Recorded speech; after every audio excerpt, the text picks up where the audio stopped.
Hi, I'm Annie Thompson, and today I want to share the powerful and chilling story of a woman who survived a nightmare that lasted 18 terrifying hours. Jenna Schiller is a mother of four. To her children, she's simply mom. But in the roller derby world, she's known as Laceration Lizzie, a fierce and determined competitor on skates. Between raising four kids on her own and working full-time, Jenna still found time for roller derby. It was her escape, something she did purely for herself. She remembers those moments fondly. "I was skating with the Fergus Falls roller girls," she once said. "It was something that made me feel free." At the time, Jenna wasn't really looking for a relationship. After several difficult experiences in the past, she was cautious about letting someone into her life again. But in 2011, she met Dennis Austin. At first, Dennis seemed charming and supportive. He said he wanted a serious relationship, and Jenna's four children didn't scare him away. In fact, he said they were a bonus. The relationship moved quickly. Dennis soon moved in, and the two spent nearly every day together. He constantly called and texted Jenna, and at first it felt like affection. He even proudly called himself Mr. Laceration Lizzie. He attended every roller derby match, cheering from the sidelines as her biggest fan. But slowly, that admiration began to turn into obsession. When fans asked Jenna for photos or attention at events, Dennis's attitude changed. His jealousy started to surface. He questioned who she was talking to, who was around her, and why people were paying attention to her. What started as constant calls and texts soon turned into control. Arguments became more frequent. His jealousy grew stronger. Dennis often blamed his behavior on past betrayals or family problems. Jenna believed she could help him heal. She thought if she showed him enough patience and love, things would get better. But they didn't. The relationship grew darker. The verbal abuse soon turned physical. One time, during a fight at a hotel, Dennis slammed Jenna's foot in the door so hard that it ripped off her toenail. Another time, he stranded her in Wisconsin, taking her money and car and leaving her alone at a restaurant for hours before she could find a ride home. Eventually, the violence became so severe that Jenna called the police. But by the time officers arrived at her rural home, Dennis had already disappeared. Police could see bruises and injuries on her body, but Jenna downplayed what had happened.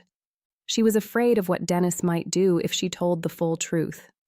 Despite everything, the abuse itself wasn't what finally ended the relationship. What pushed Jenna to her breaking point was when Dennis began harassing her friends and family. Late at night, he would call people she knew and make disturbing and explicit threats. That was the moment Jenna realized she couldn't stay with him anymore. She told him to leave. Eventually, he moved out, but the harassment didn't stop. Dennis began calling her dozens of times every day, sometimes 30, 40, even 50 calls in a single day. He broke into her home multiple times. Jenna eventually obtained a restraining order, but Dennis was never formally served because he had no permanent address. Her boss even urged her to leave town and stay with family somewhere safe. But Jenna refused. She later said, "I wasn't running away. I was standing my ground." That decision nearly cost her everything. On May 16, 2012, Jenna returned home after spending the evening with friends. Her children were staying with her sister that night. Around 2 a.m., she walked through her back door and turned on the kitchen light. And that's when she saw him. Dennis had broken into her home again. Before she could react, he attacked her. He began punching her in the face and then wrapped his hands around her neck, strangling her. For hours, the violence continued. Eventually, Dennis forced Jenna into her SUV and drove away, beginning a terrifying journey that would last the next 18 hours. He demanded the passcode to her phone and threatened to hunt down anyone she had spoken to. At one point, Jenna saw a house with lights on and made a desperate decision. She jumped out of the moving vehicle. But the fall left her badly injured, and before she could reach help, Dennis caught up to her and dragged her back into the SUV. He drove her back to her home and laid her on the bed, her head bleeding heavily. She lost consciousness. But when she woke up, the violence continued. Punches, kicks, strangulation. Later, fearing her children might return home soon, Dennis forced her back into the SUV and continued driving. Jenna was too injured to try escaping again. Meanwhile, when Jenna didn't show up for work, her boss contacted the police. Officers went to her home and immediately saw signs of violence. The front door had been kicked in. There was blood in the bedroom and bathroom. Police quickly launched a search for Jenna and Dennis. Her family was terrified. Her sister later said she feared the worst, as every call to Jenna's phone went straight to voicemail. Dennis had taken both of their phones apart.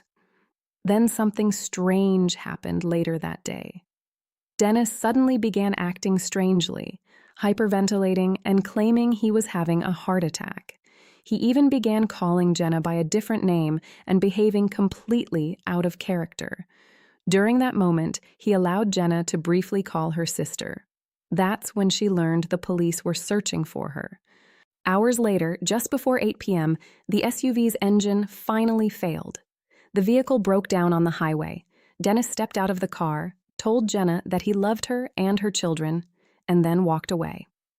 Moments later, sheriff's deputies arrived at the scene with weapons drawn.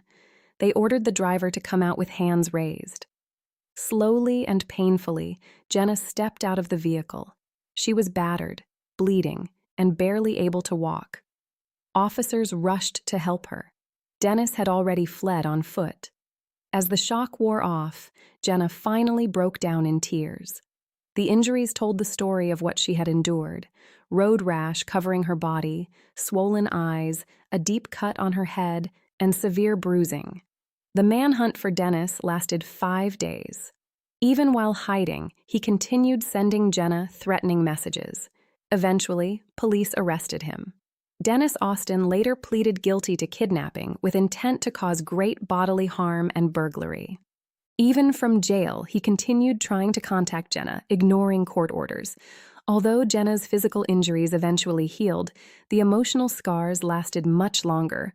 She struggled with severe post-traumatic stress. Sleep was difficult. Loud noises made her jump. She constantly felt like someone was watching her. But with time, and the support of an advocacy group called Break the Silence, Jenna slowly began rebuilding her life. Today, she shares a message for anyone trapped in an abusive relationship. Get out before it gets worse, because it will. Months after the kidnapping, Jenna met someone new, a teacher who helped her learn to trust again. Opening her heart wasn't easy, but she did. And today, Jenna is married, blending their families together. 6 children, a new life, and a future far away from the nightmare she once survived. This is Annie Thompson reporting for the U.S. Crime Line. Stay with us.